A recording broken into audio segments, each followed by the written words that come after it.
یہ کہانی ایک ایسے لڑکے کی ہے جس نے رات کے 3 بجے اپنی آنکھوں سے وہ چیز دیکھی جسے دیکھنے کے بعد شاید کوئی انسان زندہ نہ رہتا۔ رایان نام کا لڑکا فرانس میں رہتا۔ وہ ہمیشہ رات دیر تک کام کرتا اور اکثر اپنے کمرے میں تنہائی میں بیٹھا رہتا، لیکن ایک رات کچھ ایسا ہوا جس نے اس کی زندگی ہمیشہ کے لیے بدل دی۔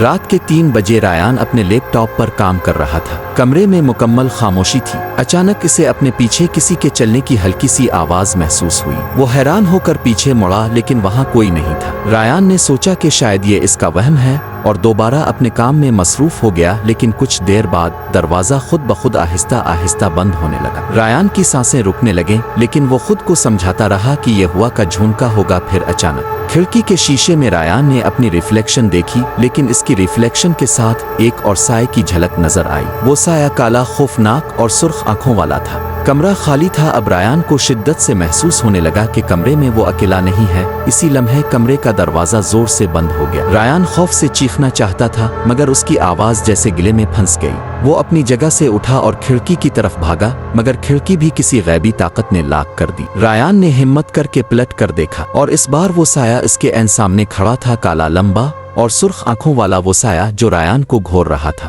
رایان کی آنکھیں خوف سے پھیل گئیں اور اس کے جسم میں جیسے جان ہی نہ رہی۔ صبح جب گھر والوں نے رایان کے کمرے کا دروازہ کھولا تو وہ بے ہوش فرش پر پڑا تھا، لیکن کمرے کے کونے میں لگے CCTV کیمرے نے وہ حقیقت قید کر لی تھی۔ کیمرے میں صاف دکھائی دے رہا تھا کہ رات کے 3 بجے رایان کے پیچھے واقعی کوئی موجود تھا۔ کہا جاتا ہے کہ اگر آپ رات کے 3 بجے تنہا ہوں اور آپ کو اپنے پیچھے کسی کی موجودگی محسوس ہو تو پیچھے مت مڑنا، کیونکہ وہ آپ کو دیکھ رہا ہوتا ہے۔ کیا آپ نے کبھی ایسا محسوس کیا ہے؟